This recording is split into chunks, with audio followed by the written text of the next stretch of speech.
Hello, everyone, and welcome to Recycling in America. This is part 2 of a 5-part series around what's working, what's not, and what do we do about it. I see about almost 400 people signed on thus far, so we'll let people continue to join the webinar, and we'll get started here in just 1 minute.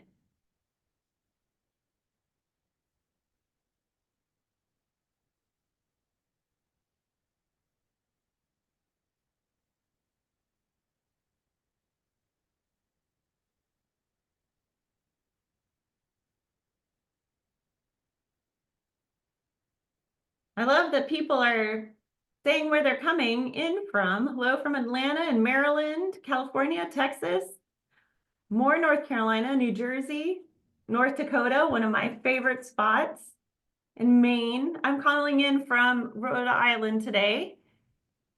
And hello, I'm Keith Harrison. I'm founder and CEO at the Recycling Partnership, and I'm very glad to be joining all y'all. Look at so many hellos there coming in. I saw another Rhode Island real quick as it flashed by. So very glad to join with you today here at the Recycling Partnership. We are digging into what works, what doesn't, and what do we do about it.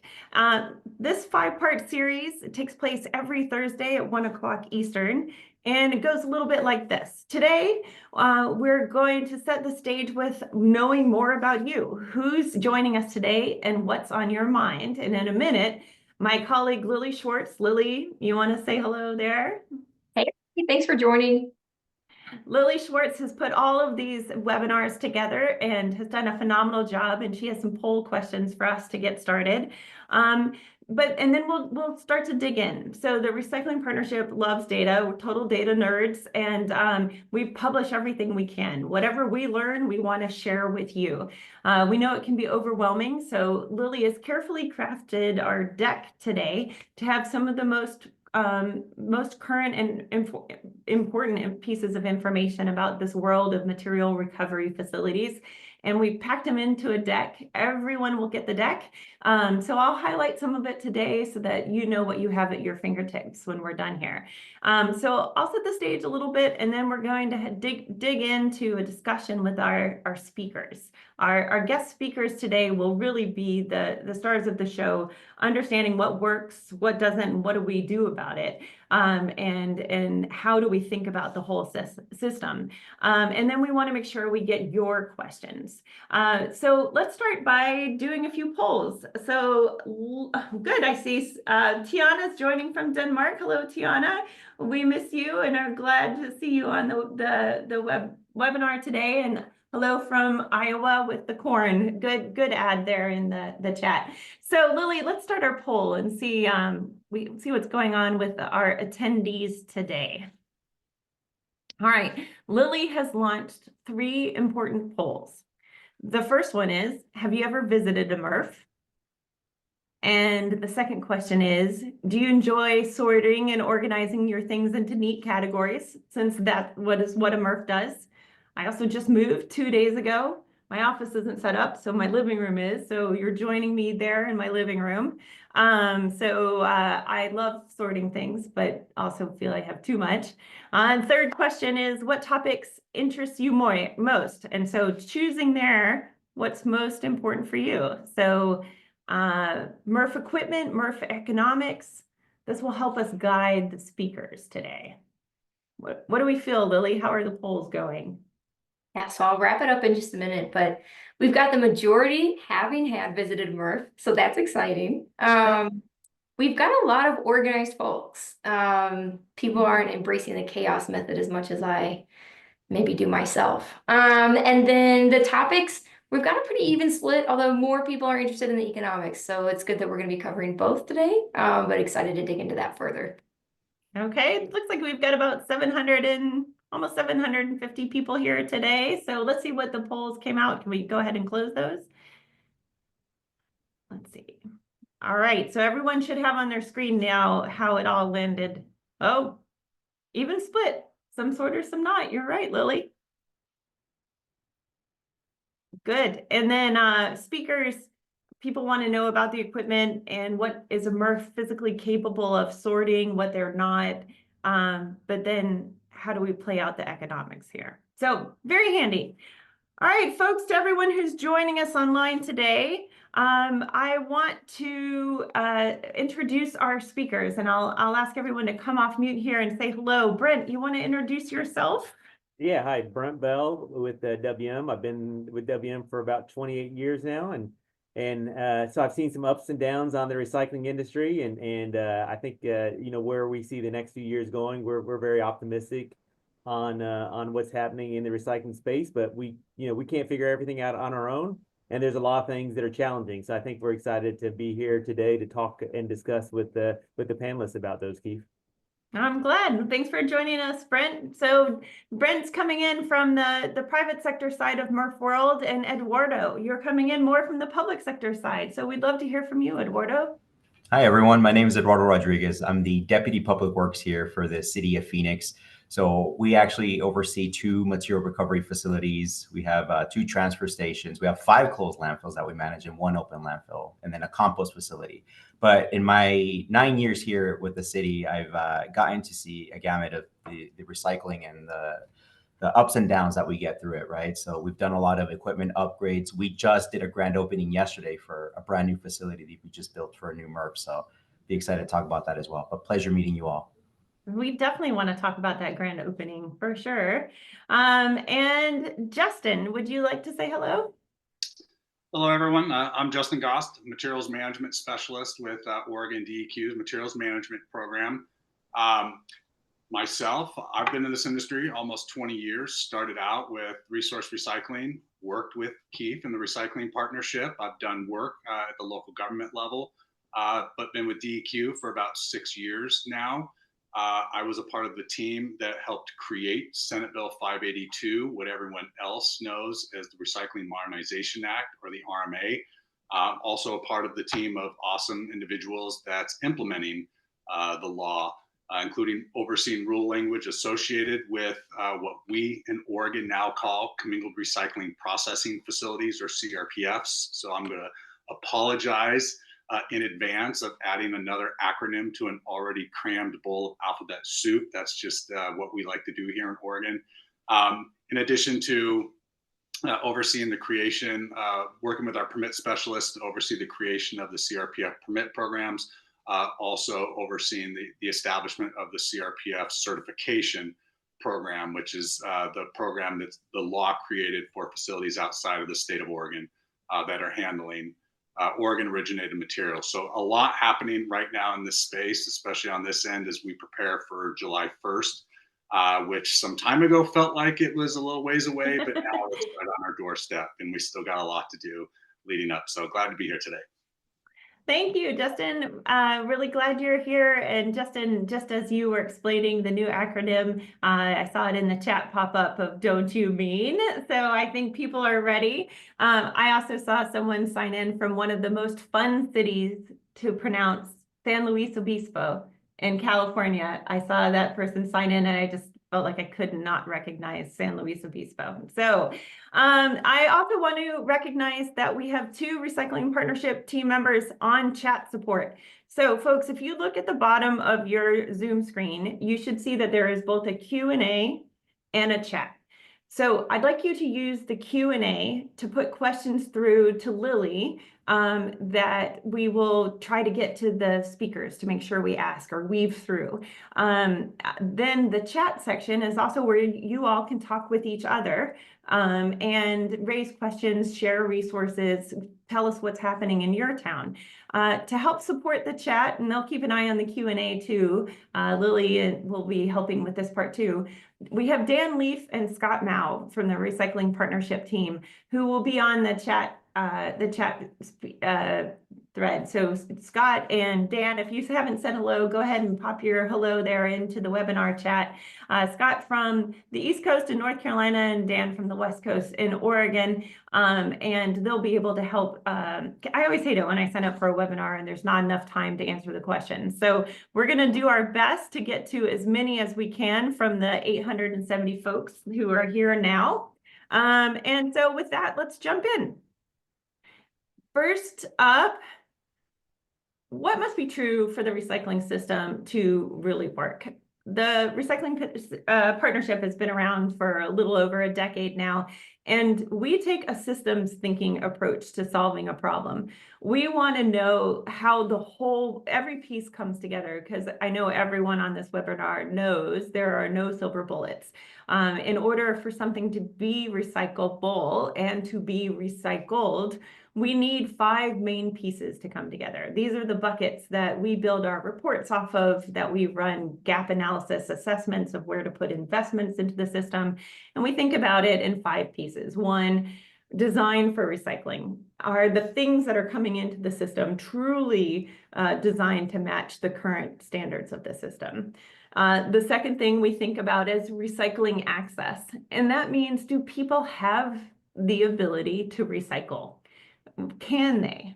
Not everyone does, and we think about every household in the country, single and multi-family, and we want to know, do they have the access to recyclable? Because it's only when they have that we can think about the third part, which is, do they? So can they and do they? So public participation is so critical to a successful program. It's also one of the more challenging pieces to pull together. So can they, do they? And then we get into the processing and sortation. That's what happens in a MRF, the recycling infrastructure. So MRFs, sometimes secondary processing that's needed. What do they need? And we're really going to drill into this section of the MRF portion today, the material recovery facility. So when you put all your stuff in a cart and it goes into the recycling system, it all gets separated. That's what happens at the material recovery facility, or the MRF. And we're going to drill in there. And then the 5th piece, and definitely not the last piece, it's the most critical one, are end markets.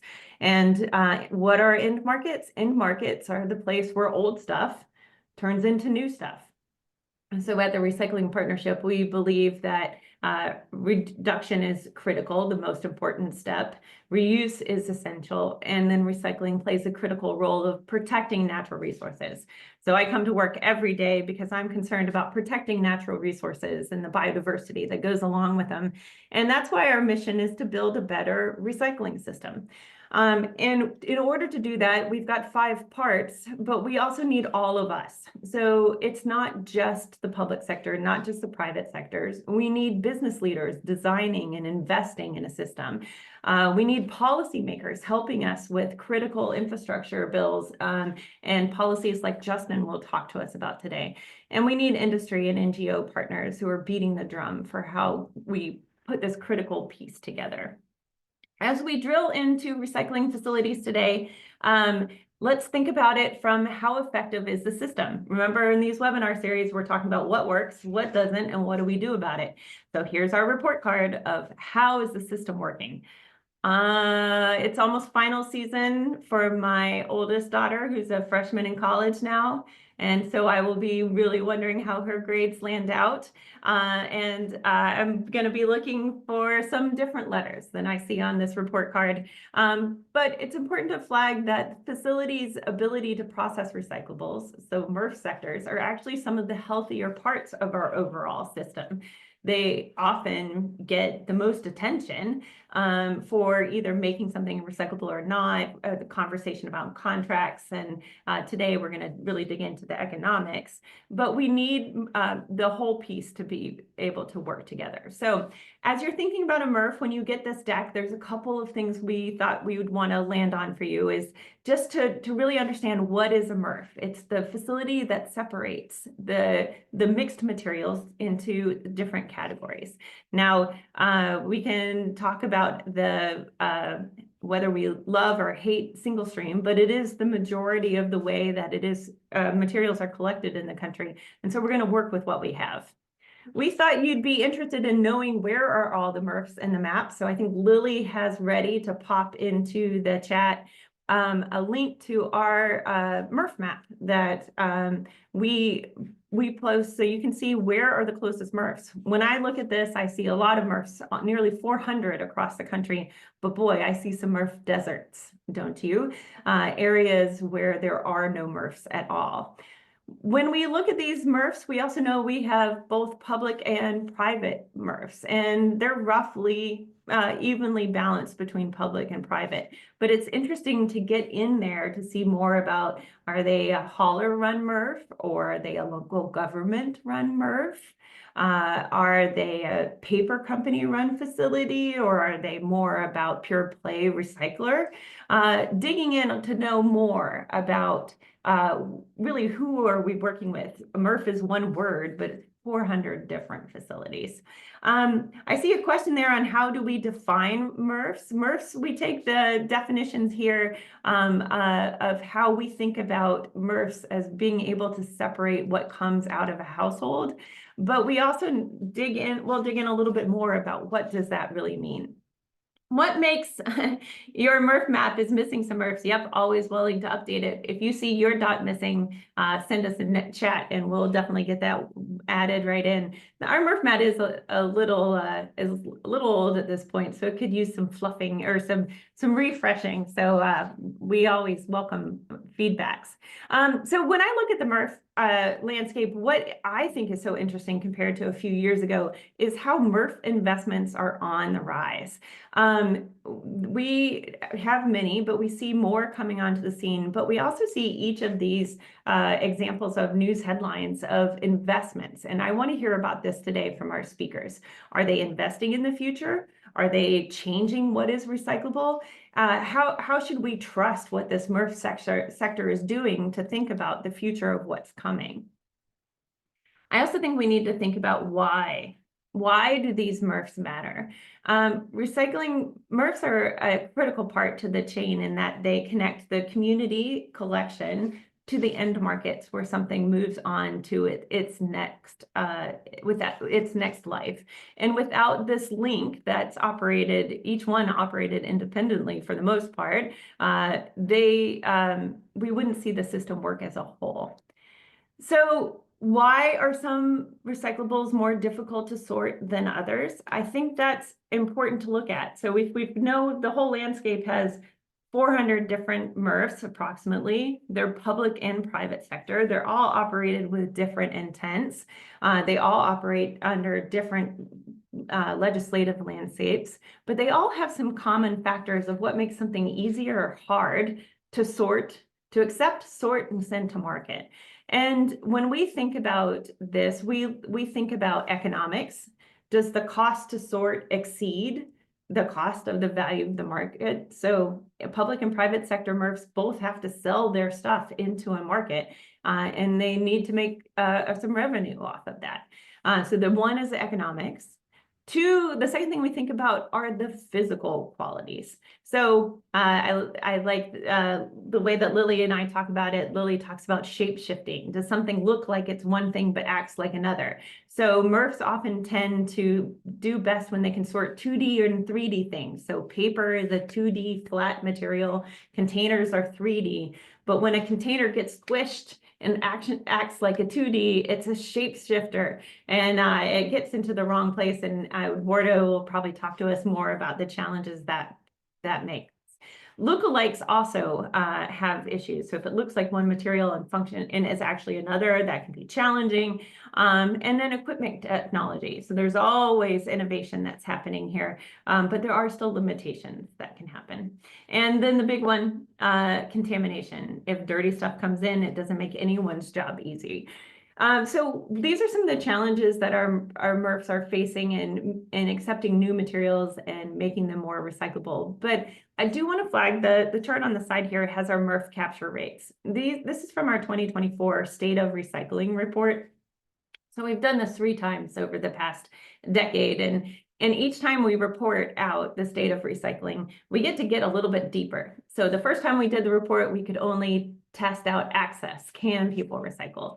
The second time we could test, can people and do people access and participation rate?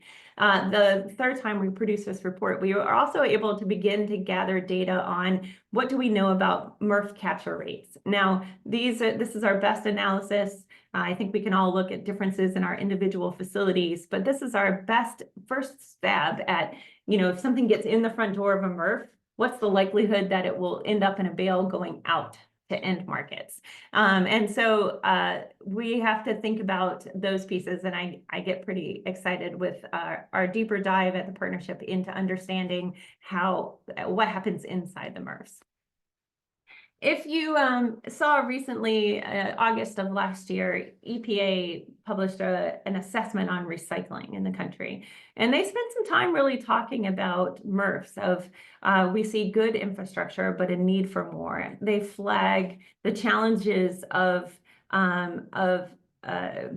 deserts. But there's two things, those are the two things that we really need to drill into, that the EPA encourages us to drill into. That we've made a lot of great progress on sorting and processing, but there is room to go, and our speakers are going to talk about that. And the second big piece is that when there's room to go, the thing that could really help is access to end markets. We need more end markets, and we also need more policy to make the system work better. So Justin, Eduardo, and Brent will do a good job digging into those together. I know you're going to want to hear our speakers, but I want to share two examples of how we use this 5 parts of a healthy system as our gap analysis of where to put investment. So as a national nonprofit, one of our tools is granting, and we use grants for communities or MRFs to help unlock challenges that are in place. One of the grants we gave was in Mecklenburg County, North Carolina, home to our very own Lily Schwartz here on the webinar today. And the grant we gave was around non-bottle PET recycling. So think of sandwich containers, thermoforms. We thought when we worked with our partners there in Mecklenburg, and if anyone is on today from Mecklenburg, feel free to pop into the chat with your comments here. We see a really strong program, a long-standing program with great community access. Lots of people can, but we saw some aging MRF equipment and a real hunger from the facility to take it to the next level. And so by investing in expanding what types of PET they could recycle, we see more pounds collected and sent to market. That's an example of success.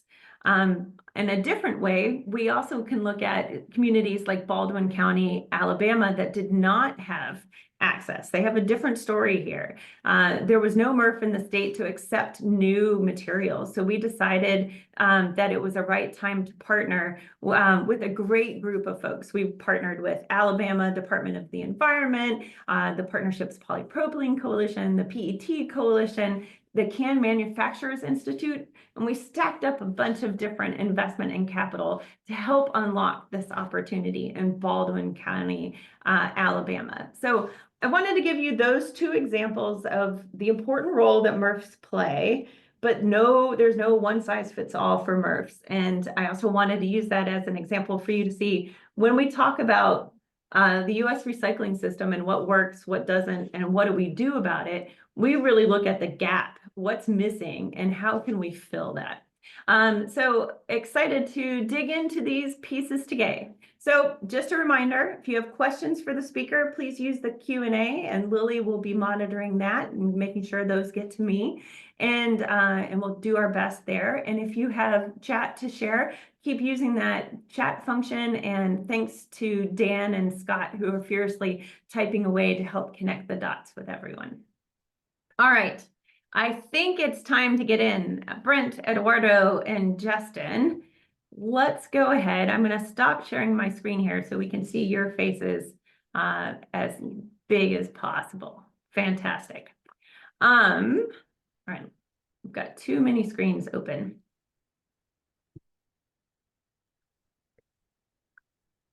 All right. Digging in here, it's about 2:25, and we've got until 5 minutes before the hour to lay it all on the table. So I'd love to hear speakers from your perspective. What is the goal of a MRF? How is it that it's connected to recycling goals? How is the MRF's goals connected to both the community goals and what companies are producing and what end markets have? What is the role of a MRF? And Eduardo, I'd love for you to get us started here. What is this? So I'll get started. So for Phoenix, our big priority is We want to be able to capture as much of the material that goes into our stream as possible. It has no value going into our landfill, right? So once it goes to a landfill, there's nothing we can do with it anymore. There's no more, it's a resource that we can unlock. It's a resource that we can reuse, redo something with it. So our priority with our MRF is to really take in all of the material that we can process, that we can accept through our system and capture it, right? Be able to sort it, be able to ship it, be able to sell it, make something new out of it. It's really the value that we're able to get out of it. We see it real time at our landfill. Our landfill is also finite, right? Like we don't have a limited landfill space either. So just trying to figure out a way to get that material from going there in the first place is the big priority. Phoenix has a big from a policy point of view, we're trying to reach, 50% diversion by the year 2050 and zero waste by the year 2050. So, what does that mean? How does that unlock with all of this, right? Like recycling is one thing that we've been really good at and really been doing for several decades now, and we're very proud of that. But what can we do to take us to that next level and to that next step? So it's really trying to hone in on, what new materials are out there and how can we adapt ourselves to the change in the stream itself. So a little later, I'll probably talk about our new MRF and the thought process behind, putting additional piece of equipment, additional bunkers to be able to capture material that maybe there isn't a value there yet, but maybe we can do something for the future. So thinking for the future as well is a big thing. But the MRF is a very critical part for Phoenix itself. It's a critical infrastructure that we just need to continue sort of moving in that path of getting resources from the stuff that we have. Awesome. So Eduardo, I heard you've got a zero waste goal. So that's number one. Two, it doesn't make economic sense to put good stuff in a landfill. And so that's why you're investing in not just where you are today, but what the future looks like. Exactly. Brent, so what is different between Eduardo's public sector perspective and a private sector from WM's perspective, Brent? Yeah, so a lot of Eduardo's points definitely agree upon as well. Just from the private sector point is, I view it as when we build a facility like a recycling MRF in a community, then it's a obligation, it's a commitment that we have with that city, with their residents to say, okay, we're gonna come up with an acceptable items list that we agree upon. You all bring us those items and we will find in markets, we'll make sure we sort that material properly and make sure there's always a demand for these end markets, because we have the commitment, the obligation to make sure that if a resident puts something in the bin, they can trust that recycling is real, that we're doing the proper things with these materials, and actually try to we can do a better job of more storytelling on what happens to their items. I think that'll help on one of your points, Keith, I think number 3, on how to get more community involvement and get more stuff in the right bin for recycling and less in the landfill. So just unlock that materials that's destined for the landfill today, have it go into these recycling facilities that are getting built across the US. Yeah, I think that's absolutely right. Connecting through. So Justin, why don't you talk a little bit about what might be different now as one of our few EPR states? How are you thinking about the role of a MRF? Well, I mean, to kind of play off what Eduardo and Brandon said, I mean, let's face it, whether it's an EPR or non-EPR system, though every step of the recycling process is important, let's face it, without processors, there are no systems. Columbia, Missouri is an unfortunately sad example here, who recently had their facility completely wiped off the map by a tornado. Thus, the city was forced to suspend recycling service indefinitely. That's how important these facilities are to us. I mean, the goal of the commingled recycling processing facility, and I know people are probably thinking right now, why does he keep saying commingled recycling processing facility? I thought we were talking about MRFs, but you'll hear me say that throughout my presentation today. I mean, their goal is to receive everything collected curbside en route by our respective communities, whether it's recyclable or not, and via the use of people power, conveyors, screens, everything known to man. They must separate and prepare that material in all shapes and forms to the best of their ability to make those baled commodities desirable by a mill or a reclaimer who's going to turn that into a feedstock for use to make new products and packaging. Now, for us in Oregon, our system hasn't started yet. So in many ways, we're still playing with an old system in some ways, even though we have newer facilities coming online, because there is no producer funding coming into the facilities ahead of July 1st. So we expect more facilities to modernize over time. And some, like Brent's facility that just opened here in the Portland area not too long ago, are opening the doors already in a modernized state that people would love to be able to operate at. So, and EPR was huge with that. I mean, WM was public about that. The RMA made that investment worth it. So, but I mean, for us, whether it's EPR or non-EPR, if the inbound material is clean, we, the general public, make the jobs much easier for MRF workers. If the inbound material is contaminated, especially heavily contaminated, and Keith, you can correct me if I'm wrong, but I believe we're still hovering at like 17% average contamination rate. And in some communities, we know that's much higher. Yeah. We're just simply making the job a lot harder for the individuals who have to sort this material on a daily basis, especially those who are working on the pre-sort line, looking at things like 20-pound brake drums or grenades or whatever pass by them at 8-10 miles an hour, and they have to pull these off the line when we would rather have them putting, you know, cardboard where it needs to go, or pulling film out of the line and such.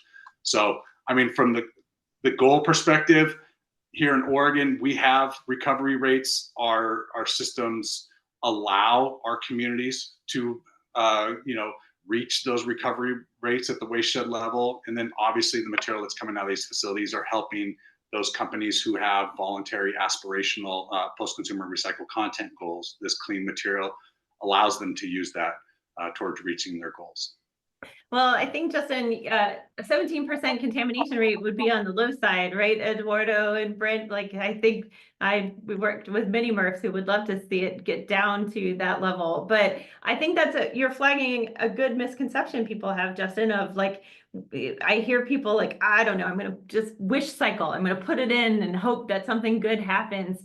When really what we need people to do is know what is recyclable. And if they, you know, it's hard to do that. The Recycle Check is a tool that we have for free that accesses our database of 9,000 different communities to help people understand what to recycle where. But our goal is really to make sure that wherever people get their information, whether it's their public website or asking Alexa, or, you know, wherever they get their information, that it's all consistent, and policy will definitely help with that. But let's stay on this misconception idea. So what misconceptions do people have about MRFs? And when I say people, I mean, let's break it down. What do policymakers have about MRF, or the public, or companies that are making things that they hope are recyclable? So Justin, you kicked us off with wish cycling. Do you have anything else to add to that? Yeah, I mean, the general public right now believes that recycling is so far advanced that CRPFs or MRFs can take and process everything known to man. Residents that we know have no clue what a processor is or does, but they believe that anything that they put in their bin or their cart will be handled properly by someone and become something, which we all know is not the case. Even for those facilities that are state of the art, like Brent's, CRPFs don't have the ability to properly process hoses, batteries, bowling balls, munitions, our hopes and dreams. And each day they hope not to see these items, among other things, cross their sort lines. But unfortunately, that is not the case. So these facilities do the best they can to get these materials out of the system very early on in the sorting process. Now, for us, one of the big efforts that Circular Action Alliance must undertake in the future system here in Oregon is produce educational resources and promotional campaigns that, among other things, will educate Oregonians on how to properly prepare materials for recycling, plus state the importance of not placing contaminants in communal recycling collection. And with us having one acceptable materials list for the entire state, we're expecting great things to happen. There will be no more confusion of this list looks different in McMinnville than it does from Portland, which is also different in Eugene than that from Salem. So what is recyclable? So Our hope is these resources will lessen the amount of non-recyclable material coming into our facilities, thus ensuring the safety and well-being of not only the workers and equipment at the processing facilities, but also for our service providers who are out collecting material on a daily basis and are also impacted by some of this contamination.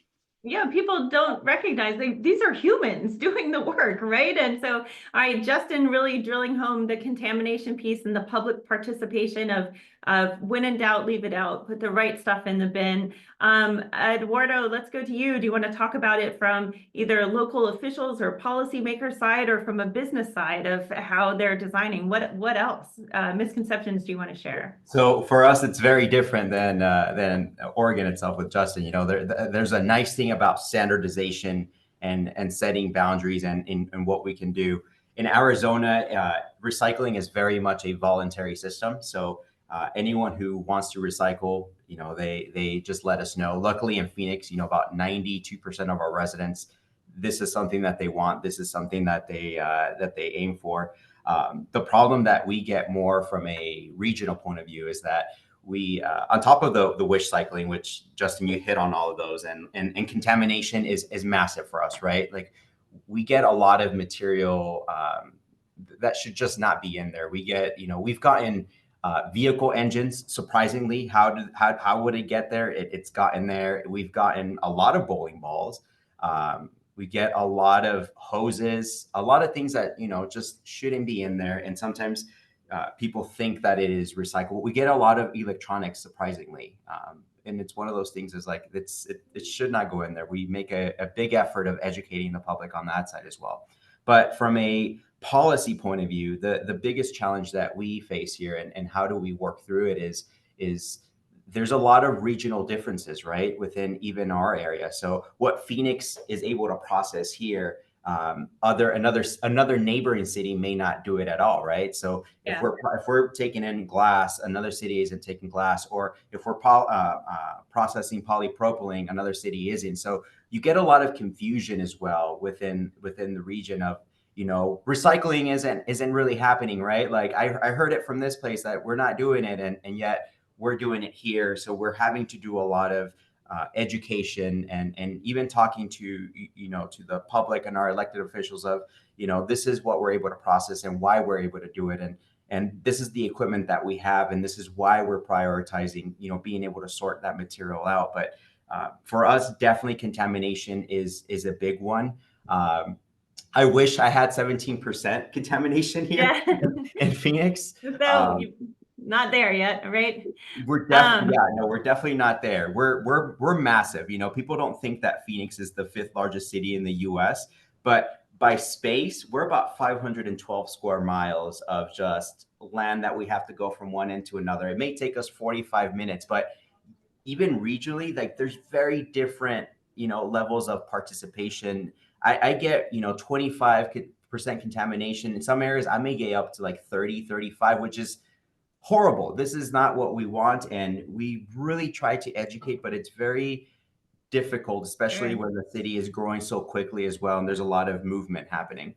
Okay, all right. So contamination, Brent, I'm going to ask you about economics. Can you put some numbers behind what this costs and how do we think about MRF economics? But Eduardo, I think your piece comes down to the importance of that policy can make in making consistent yes lists of what can be recycled, helping to work on how things are designed for the recycling system, and helping to offset the cost of collecting and sorting, and properly educating the public. We investing enough to properly educate the public is always a challenge. But Brent, can you drill it home a little bit further and put some economics behind this? Yeah, certainly. So the economics, the model has actually changed over the last, you know, decade or two, where before a lot of recycling processors really relied on commodity prices to make their numbers and to make these investments. And then, you know, through 2011, the peaks, and then the lows of 2009 and COVID, you saw where processors discovered that, hey, we've really got to recover our investments in these facilities and in these communities to be a sustainable provider. And so really the model now is focused on, we're going to cover our processing costs with a processing fee that's agreed upon by, you know, that customer or those communities. And then if there's money left over, so the commodity values exceed that processing fee, then there's a share program with that community. If it's less than that, then that community pays a tip fee essentially. So that way, the processor that's doing the investment, they're made whole on their investment. Everybody's in the game if commodity prices are high and have the incentive to make sure that we have the highest commodity prices, so that share is there.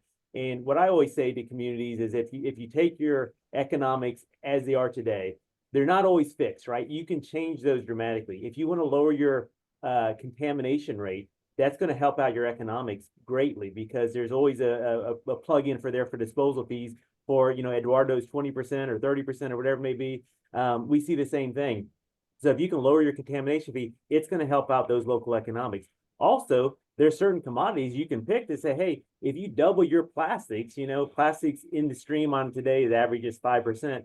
If you double that to 10% plastic stream, your economics really benefit, because that's one of the highest values in the stream. So there's ways you can still make the economics favorable. But ultimately, most processors today, they're doing investments, they've got to cover that processing fee cost first. So while we're on the topic of the investment side, I see quite a few questions on tariffs. Is there a tariffs impact on MRFs that we're seeing? So Brent, do you want to jump in there on any of the the current tariffs impacting the MRF sphere? Yeah, certainly. So a lot of folks are aware that there's quite a few recycling equipment vendors are based overseas in Europe and nations like that. But even the ones that are based over here in North America, they still have to import steel and other materials like that to manufacture them here. So what I would say is new equipment and parts. Also, parts is a big thing. Don't lose track of that, because these parts are coming from, outside of the US as well. So parts and new equipment, they are going to be impacted by the tariffs if they remain in place. And I think that's something everyone should watch for. I know there's, several vendors that are, trying to essentially split those tariff costs with them to promote their business and make sure they get orders moving forward as well. And hopefully the tariff stuff will get worked out, but new equipment, there definitely is an impact on the tariff situation, and parts on existing equipment is going to be impacted as well. Okay, so it's more about parts and equipment, not so much the materials themselves. Yeah, most of the materials, and again, the majority of materials, I can speak for WM, we keep them, domestically in the US. There's some, fiber to cardboard that goes outside the US, and those are not impacted by tariffs at this time, but there could always be reciprocal tariffs that have, that these other countries could put on it, which makes it, more attractive to keep them in the US. Unfortunately, we've seen a couple of paper mills kind of close in the last week or so. Yeah. And take capacity out of the US. But I also think that's partly due to some recession stuff that folks are looking at now. Just, I think Q1 had less boxes that we had seen in quite a few years. It's one of the lowest box orders in quite a few quarters. So. Wow, that's important. Well, good. Well, thank you, Brent. Justin, let's go to you next. I see quite a few questions about the design element. So how do I, as a company or as a designer for a company, help to meet the standards of either what's in a policy state or not to make something more recyclable? Can you talk a little bit about design standards? And let's go ahead and talk about lightweighting and material reductions too. Yeah, I mean, for our system here in Oregon, it's going to be a couple things now that we're going to be operating under an EPR approach.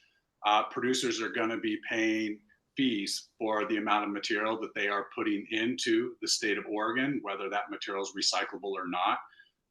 And the Producer Responsibilities Organization, one of their many tasks is to establish a fee schedule for those materials, with each of those materials getting a certain either price per kilogram or price per pound fee attached to it.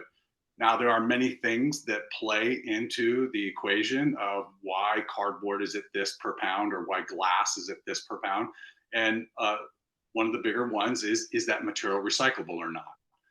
What is the cost to process that material, especially at a CRPF? And so that plays into it. But what also we have in our system, and I believe some of the other states that have EPR laws that they're implementing right now or bills that have just passed, is the thought of eco-modulation. So eco-modulation is going to reward producers if Why they're don't you actually. tell us what eco-modulation is? Let's make sure everyone knows. Yep. So eco-modulation, which is common in EPR systems that have been in place in Canada for some time, and especially in Europe, it essentially has two things.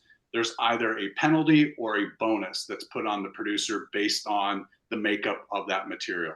So, for example, if a producer is putting a package in Oregon that is not recyclable, it includes, it's highly toxic, amongst other things. The producer responsibility organization is more than likely going to charge that producer a higher fee for each one of those items that they put into the state of Oregon. Now, if a producer is doing something that's more recyclable, they've done a life cycle assessment on that product. They may have lightweighted, so amongst many other things, eco-modulation bonus standards change from system to system, and ours is more life cycle analysis based. Then they'll see a bonus, which is a reduction on the fees that they're paying to the pro on those materials. So there's incentives there. Probably the best example of this working would be the French system that Sateo oversees, and they have the results on how eco-modulation has helped not only make products more recyclable, but better. And I will note here in Oregon, for us, it's not about making all packaging recyclable. That's not what we're about. It's just about making products and packaging better overall. So that's one aspect on how policy, especially EPR, can help when we think about the design of products that are going to come into our system in the future. I think that's helpful. And there's a question of what is a producer? Producers are basically the brands that are responsible for selling the stuff, right, Justin? Yeah, correct. And it's probably the one thing right now that the states that do have EPR laws in place, or states who are considering EPR laws, it's probably one of the biggest things that gets talked about in this legislative process is making the producer definition uniform across these states, so that an entity may be a producer in one state, may not be a producer in another. It's one of the many aspects that we're trying to get uniformity across. So I'd love, Lily, if you're able to multitask, some things that would be helpful that I'm seeing from the chat. Anything from our OOPS tags and contamination research. We've done a lot of work on how to drive down contamination. So it would be great to put that in there. Also, our MRF contracting guidelines, I think we did some good work on that. That would be great to put those in the chat, Lily, while folks are talking, if you're able to. And then Justin's bringing up the role of eco-modulation. And so maybe a good way to ping in the EPR toolkit while we're there right now. I would love to go from there, Justin, and let's go over to Eduardo and talk a little bit about how do you report recycling rates? Is it what comes in the front door or what goes out the back door? Yeah, so for Phoenix, the way that we report it is basically what comes in through the front door, and then we still track what comes out, what ends up leaving the facility, obviously for tracking our contamination rate. But as far as diversion and trying to figure it out, we base it off what comes in. Now there's been a lot of discussions even internally, and I'm sure these discussions are happening nationwide of, how do we start to report, and how do we standardize everything throughout the entire country so that we're able to get, good information of what is actually, our diversion rate and what are we working through. One of the big things that's obviously happening is that with recycling, packaging keeps getting lighter and lighter, right? And that in turn turns if you're looking at diversion based on weight, then that obviously does the opposite, because you're getting less weight and you're still producing the same amount of trash that you were before, or working through that. So trying to figure out, what is the mechanism of reporting, and it's more a bigger discussion, I think, nationwide for us, and how do we have a better understanding for that. But for Phoenix itself, we are trying to do everything that we can to try to divert as much away from the landfill. And like I said, we've put in a lot of funding, capital projects for equipment, a lot of optical sorters now Polypropylene is one of those big ones that the recycling partnership has been great with us and helping us out. So that's really helped us, divert that material and finding pathways for new streams as well. Film was a big one as well. Our new facility that we built at in South Phoenix, that facility, we're taking the plastic bags and we're baling them up, and we're hoping that we can package that up and find some buyers for it and be able to move that on. So we're working through all that and trying to figure that out. So we'll see how we get there. Well, there's two success stories, and that was going to be my next question. So Eduardo, you led right in. So Brent, why don't you, we've been talking a lot about the challenges. So Brent, why don't you talk about success and what are we seeing next? Yeah, I think one success is, I think the investments we're seeing now. I know our company, WM, we announced like $1.4 billion over a 3-year period. We're about 70% of the way through there now. New markets, so we're going into markets that didn't have recycling services before, and then we're also automating our existing facilities, which that's going to expand the capacity in the U.S. by nearly 3 million tons. So we're looking aggressively to try to unlock this, and really a lot of that was attributable to the automation of optical sorters, right? We've got a lot of optical sorters. There's other technology that's out there now that the equipment vendors have come out with. So I think on the processing side, it's really exciting to see not just ourselves, but our competitors investing in these systems so that we can process and unlock more recyclables from the landfill into the recycling facilities that are out there today. I think that's great. Justin, what about success stories and why you're, go ahead. I was going to say that even though our system hasn't launched yet, I would think a success story for us is going to be the requirements that we've established for our processors in Oregon under the RMA as part of the new CRPF permit program. We believe they're monumental. And someone can correct me if I'm wrong, the things that we've also established have not been established for other facilities, either through a local contract or via state agency regulation. Having performance standards in place that address capture rates for materials, establishes an outbound contamination rate for bales, which for us is no more than 5% by weight for any bale that's coming out of our facilities. Having responsible end market standards in place, which means our facilities can only send material to an end market that has been deemed responsible, and everything and how we define responsible can be found in our rule. I'm going to throw out a quick code for folks here, but 340, 090, 0670 is everything associated with our responsible end markets. I think we all got that. Yeah. These kinds of numbers just sit in our head all the time, but also mandating the reporting of the disposition of material. For us, National Sword was a huge opening eye moment, not only for Oregon, but the Pacific Northwest in general, when we started seeing the recycling system showing up on the upper fold of newspapers. We knew it wasn't good. We lost public trust in our system. In our 3-year recycling steering committee process, one of our goals was to build a future system that led to more transparency, was more resilient, and really establish and maintains public trust in what we're doing.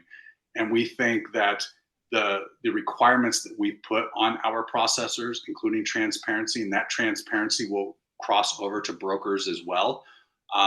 Another issue in this system that has lacked transparency for the longest time.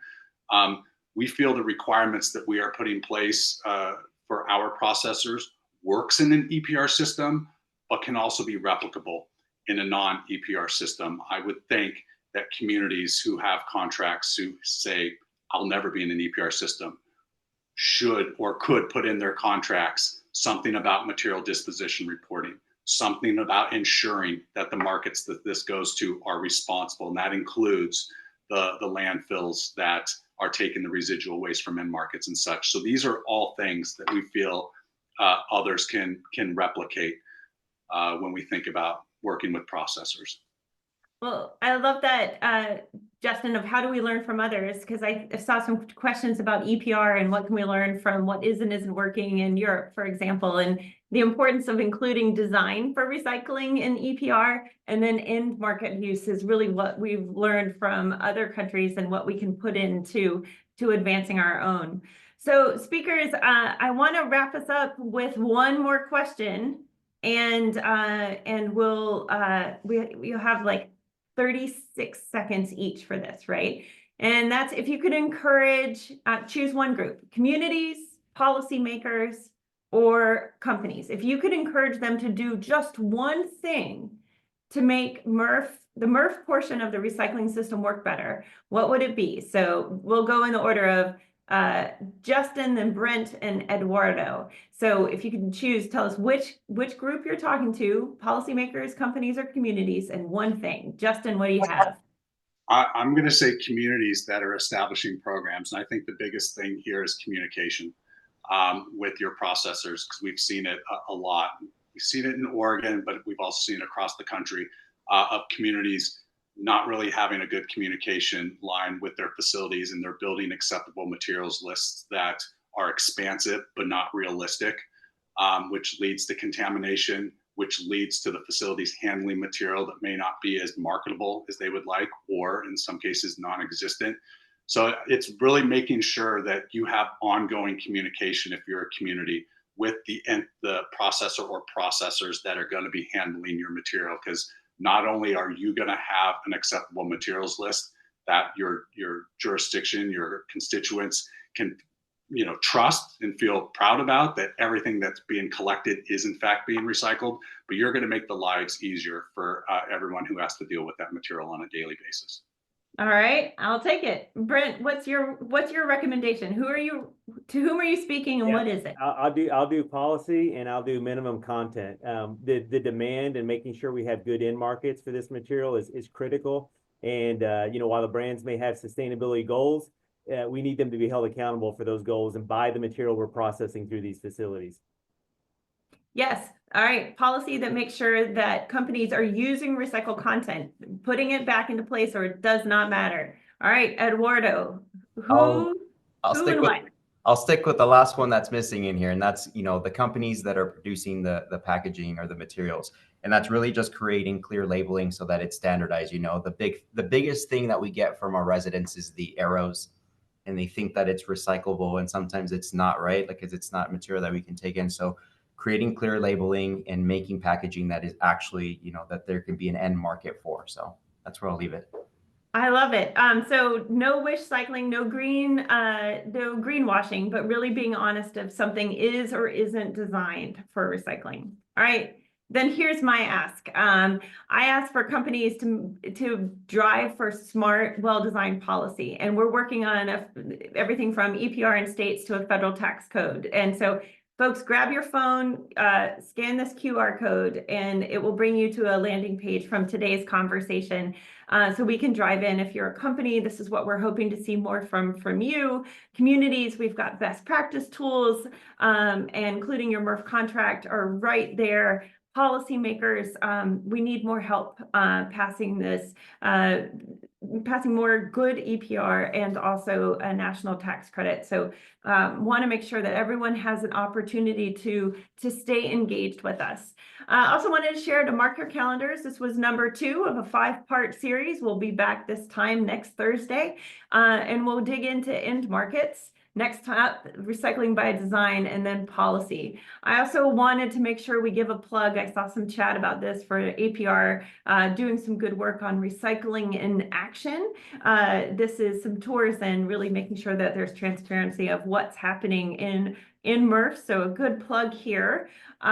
Folks, will get these slides, and you'll have all of these. They'll go out to you by email. It won't have the chat that's on the side today. That was too much.